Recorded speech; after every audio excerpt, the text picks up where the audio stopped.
Welcome to the Childcare Genius podcast, proud to be the world's #1 community for brilliant childcare leaders. Each episode will feature interviews with the brightest minds in the childcare industry to guide you into becoming a smarter business leader. Our hosts have opened 10 schools while raising 5 children. They are certified business coaches and are the top-selling childcare business book authors of all time. This episode is sponsored by Alecia Childcare Insurance. Give Blake a call at 972-232-2258 to get a free quote on childcare business insurance today. Let's welcome to the Childcare Genius podcast our hosts, Brian and Carol Dupre.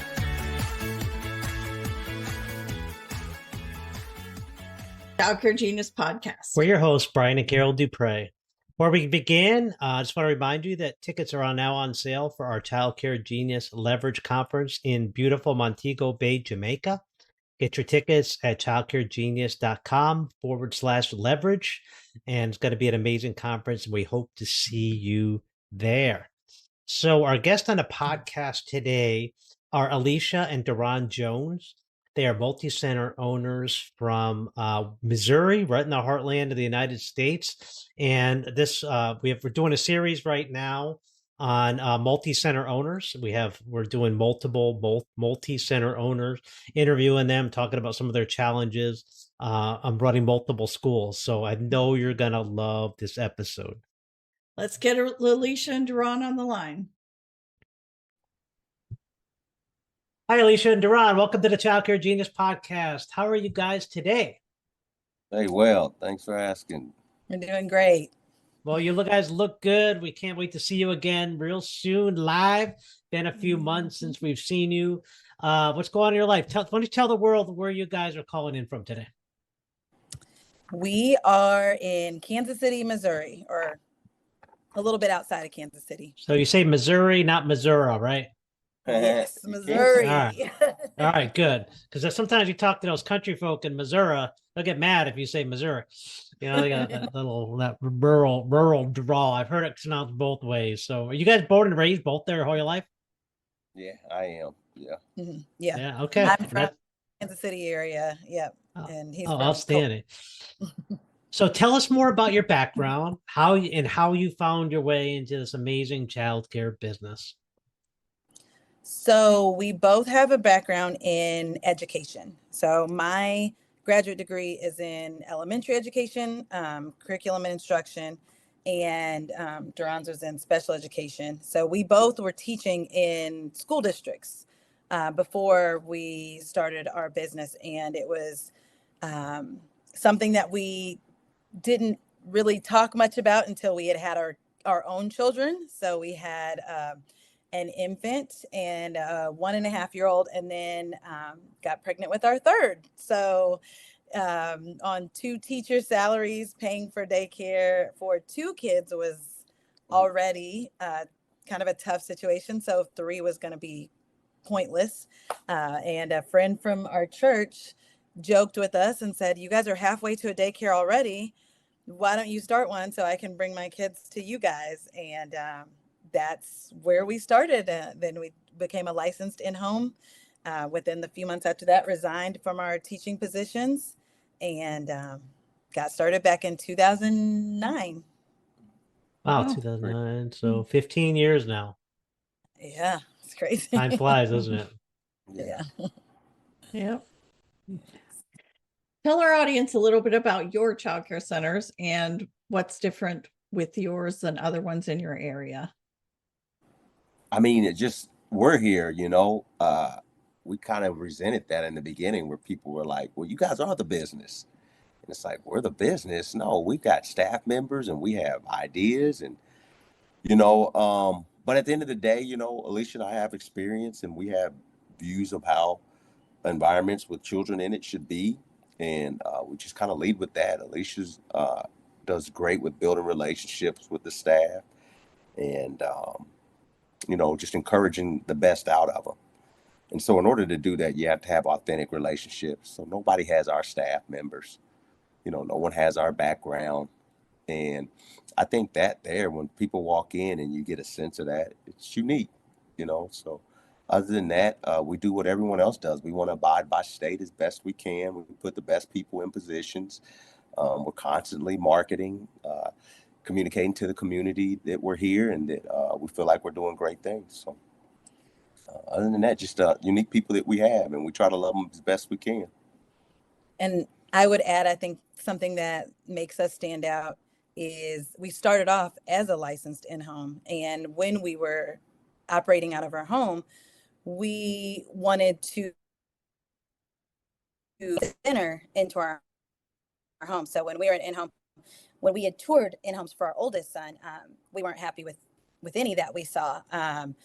They were telling us things like, oh, I don't really take the kids outside, and we don't really have, any kind of curriculum, and we may do a couple worksheets, or I'll put them in front of Sesame Street or things like that. And that was absolutely not what we were okay with. So we did not go with any of those in-home situations. So we knew when we started ours, we didn't have any screen time. We did things like parent-teacher conferences, field trips, Christmas events, holiday parties, all of those things that we knew that bigger centers did. And we did those as an in-home. So then when we started our center, we wanted to kind of do the opposite and bring some of the best parts of an in-home into our center. So we really try hard to make it as family oriented as possible and have it not be super clinical and really cookie cutter, corporation type feel. And how long were you in a home before you opened a center? 2 years. Okay. 2 years.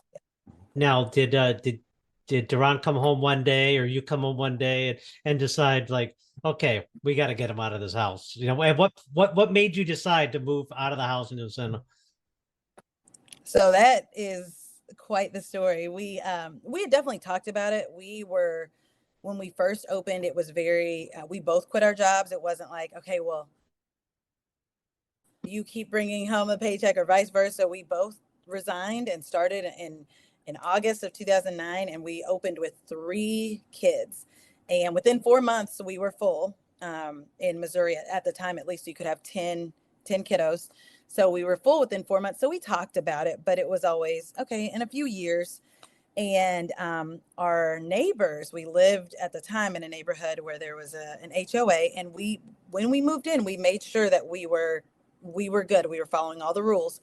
But there was a caveat in there with, if enough neighbors complained or didn't like it, then they could go to the city. So it was a whole thing where they didn't like the traffic, and there's too many cars, and a neighbor next door said she couldn't sell her house because there was a daycare next door. And so it was a whole thing with the city. So we were highly encouraged to move to a facility. And so it was really hard in the beginning because we weren't as prepared as we maybe wanted to be. But in the long run, it worked out really well for us. And we have a really great relationship with the city now. They helped us find our first building. So opening that first school, what were some of the obstacles you faced when you tried to open your first one? So our first building, well, when you don't know anything, you have a big learning curve. So you have to learn everything. And so, we knew enough to keep the kids alive by the grace of God. But as far as administrating a business, a legitimate business that is, we have the second most regulated industry. That's one. So I think nuclear is the only industry that's more scrutinized. So when you have all those little nuanceical things that you have to be exactly on point with, and you have staff that we knew nothing about employee tax, and so that's not something you want to be ignorant about. You'll have the IRS visiting you. So almost every mistake you can make, we've had a chance on occasion to make that mistake. So with that being said, I just think it gives us the confidence we have now. So when staff members come with any kind of problem, we've probably seen the issue before. When state addresses something, we probably had the issue before. And this gives you a degree of confidence. So True enough, it was very difficult our first few years, but to open up another center, can't believe how easy it's been for us to open up consecutive centers. And that's only been easy because we had it so hard the first center. So I would agree. It was really hard opening our first center. We, as I said, our background is in education, not business. We didn't know how to operate a business, and so and because of the whole neighborhood issue, it was our timeline got moved forward a little bit more. So we didn't have as much money as we should have in savings. Not even close. Got to a point one time where we were behind on a utility bill, and we were calling parents, letting them know that we were going to have to close. And one of our parents actually loaned us the several $1,000s to pay the bill so we could stay open. Otherwise, that was it. We had already reached out to everybody we could, maxed out all of our personal credit cards. So it was very hard. And for years afterwards, I said, I will never open another center. I wouldn't have ever done this if I had known it was going to be this hard. Very taxing on our relationship, on our family. We had 3 young kids at the time. So it was several years before before Darron convinced me to open a second center. So. And you only do that the second center is the challenging one to open. And I see how you managed that, but you did. Yeah. And how many years between the second and the third? Like 7 years. Well, so between the first and the second, there was 7 years. Yeah.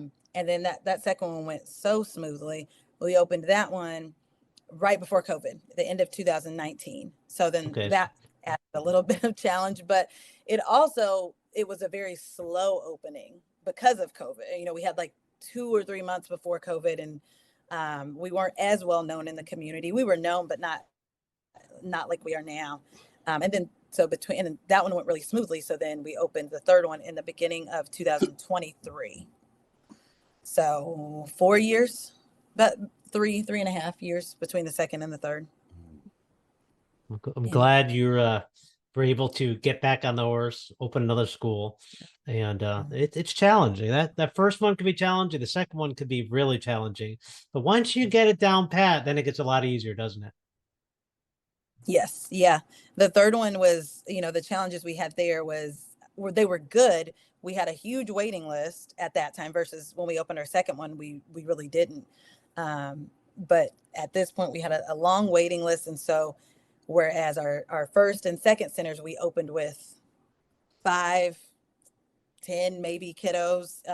Our first day at our third center, and we did stagger it, but our first day we opened with 20, 30 kids.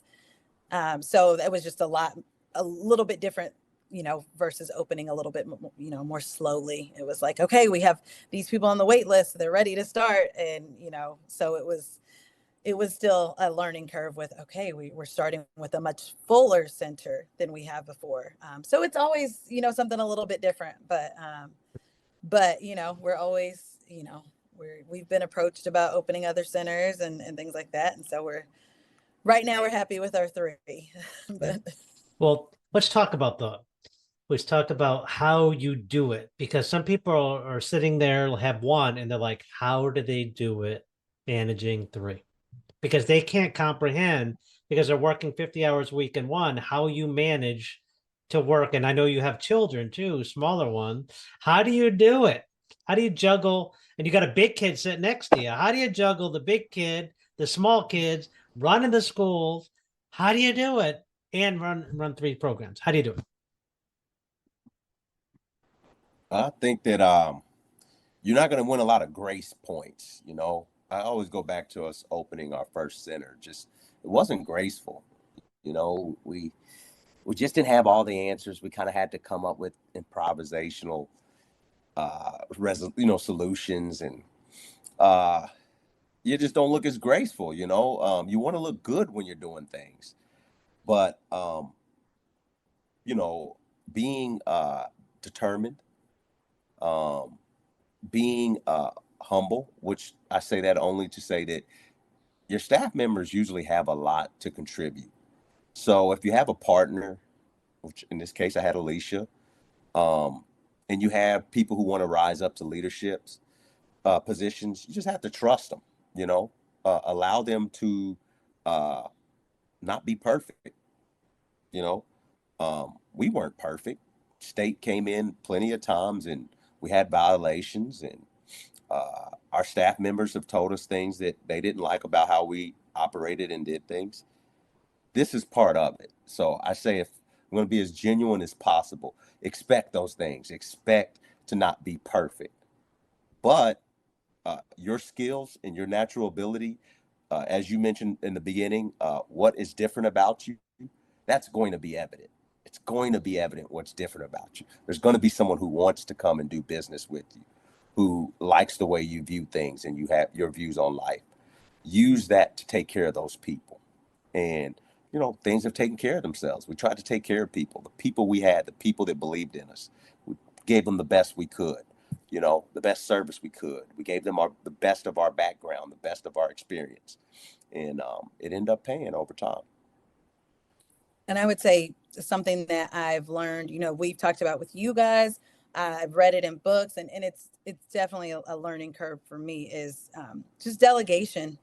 When we opened the second center, we had our director that's still there. She has been with us since we opened our first center in 2011. So she's been with us since day one, and she's our director. And so we knew, we had gotten to see her through the 7 years before that.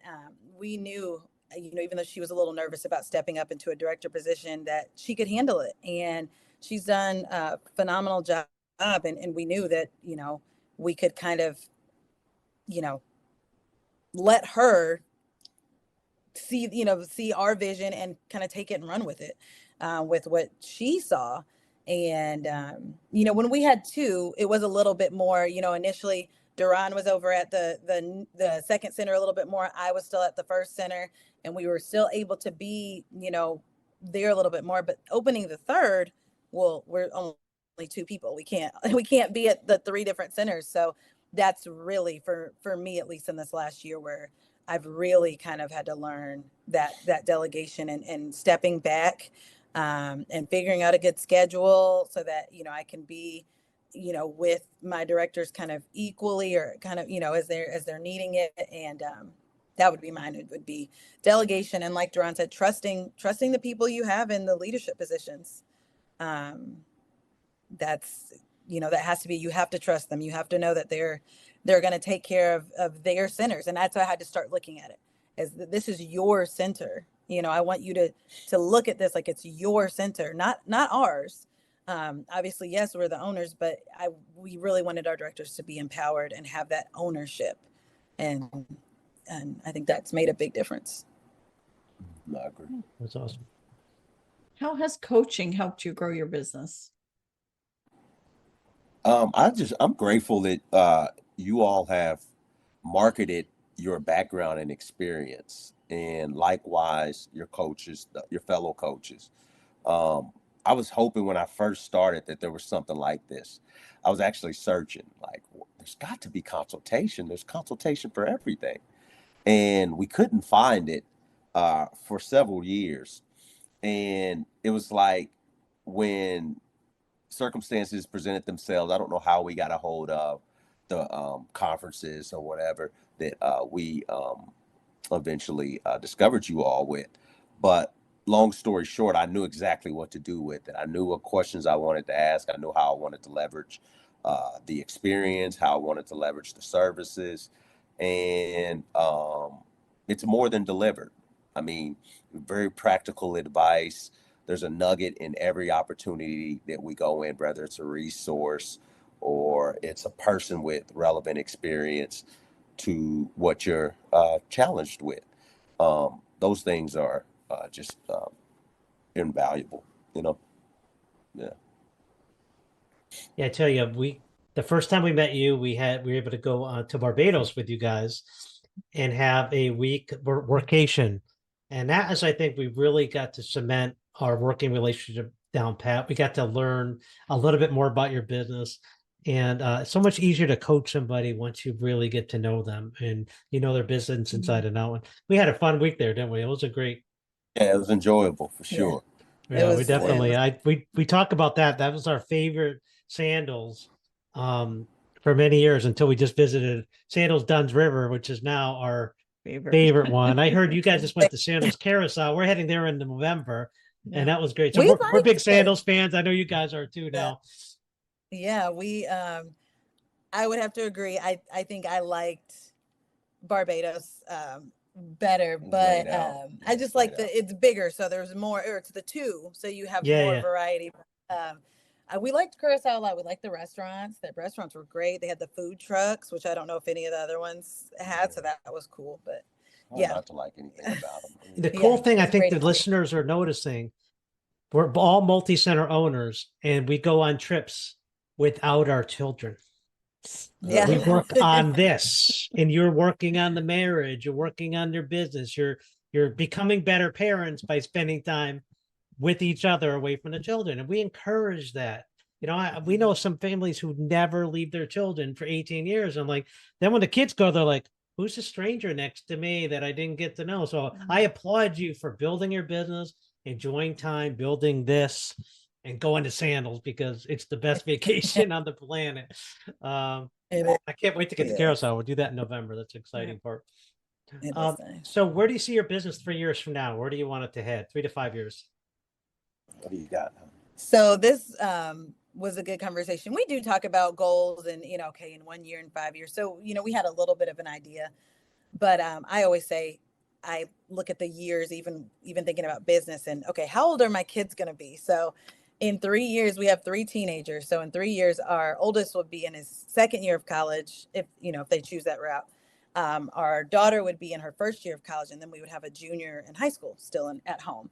And so for me, the last year or two, I have really wanted to have more time with them because they're going to be leaving the house soon.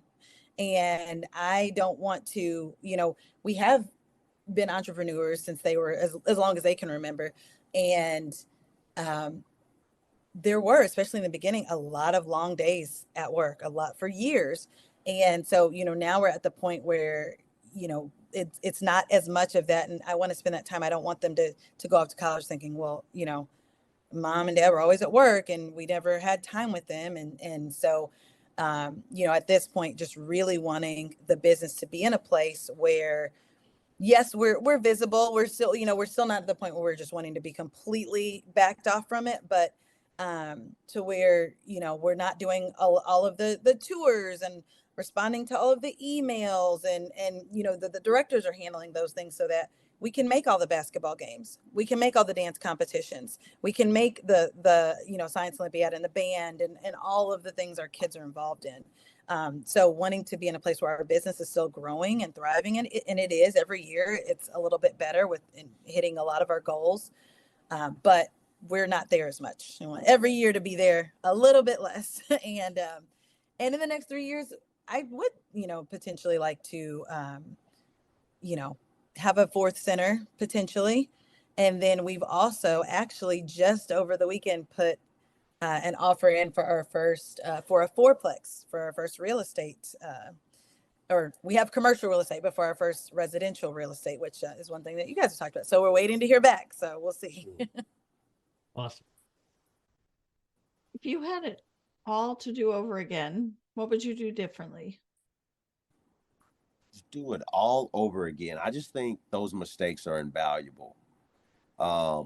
Mistakes can be costly. So if you can live through them and, there's still upside from mistakes, I can't think of a mistake I would have wanted to change. The people that came, the people that have inquired throughout the years, that's been the most valuable thing, the relationships.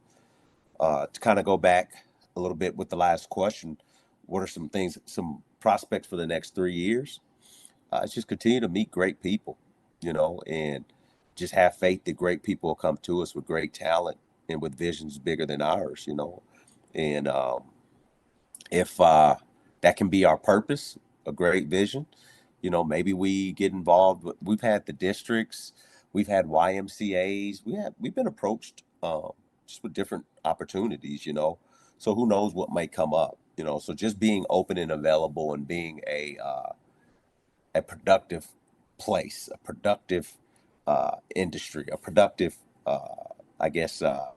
like mechanism. If we're productive, people will come. And I just have faith in that. You know, if we're doing good things, if children are going into gifted programs from our preschool room, if, you know, we're winning awards like we won last year, we were privileged to win an award last year.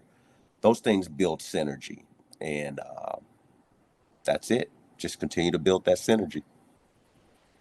I would say, because a lot of the struggle in the very beginning was financial, not everything. A lot of it was learning curve with learning, like Darron said, how to hire, how to manage people, all of that. But finances was a big one. And so if I could go back, I would say, you know, at the time we wanted to use all of the money in our savings account and our, you know, and didn't want to go into debt and all of this. And so if I could go back, I would say, you know, getting a business loan or getting something to kind of cushion that, you know, I could have never imagined how expensive it was to start a business. So that's probably what I would go back and change. Well, it's very insightful. And you guys have done an amazing job. It's the struggle that makes the reward at the end so sweet. And if it was easy, everybody would do it, and we'd have so many competitors. We wouldn't make any money. So it's just tough enough that only the tough survive. And you guys have survived it. You've done amazing. We thank you for trusting us to help you and coach you along the way. And we want to thank you for coming on our podcast and sharing your experience with our listeners, because we know you've blessed somebody out there in our audience today. So thank you for coming on and sharing your wisdom. Thank you for inviting us. Have a good rest of your day. Bye. That was a great interview. Yeah, love them. They're doing really well. Multiple schools. You've still been able to vacation and have a life. And, you know, you could work hard, but you could play hard too. Yeah. And I think we've taught them well. And I love what they're doing out there in Missouri. So, you know, if you need help in your childcare business, you know, you're not alone. We can help you out there. So just feel free to go to childcaregenius.com, select on the coaching tab, select I'd like a free coaching call. And you're guaranteed to come away with 2 or 3 action items to help you grow your program. Go to childcaregenius.com today. And this concludes episode 86 of the Childcare Genius podcast. Thanks for taking time out of your busy life to spend some time with us. And just a reminder to hit the subscribe button so you won't miss a future episode of the Childcare Genius podcast. We'll see you next week. Bye. Bye-bye. Thank you for listening to the Childcare Genius podcast. If you enjoyed the show, please do us a favor and hit the subscribe button so you don't miss a future episode. Don't forget to visit our website at childcaregenius.com to see a list of services we offer to help grow your childcare business. Until next time, thank you for being a part of the Childcare Genius community.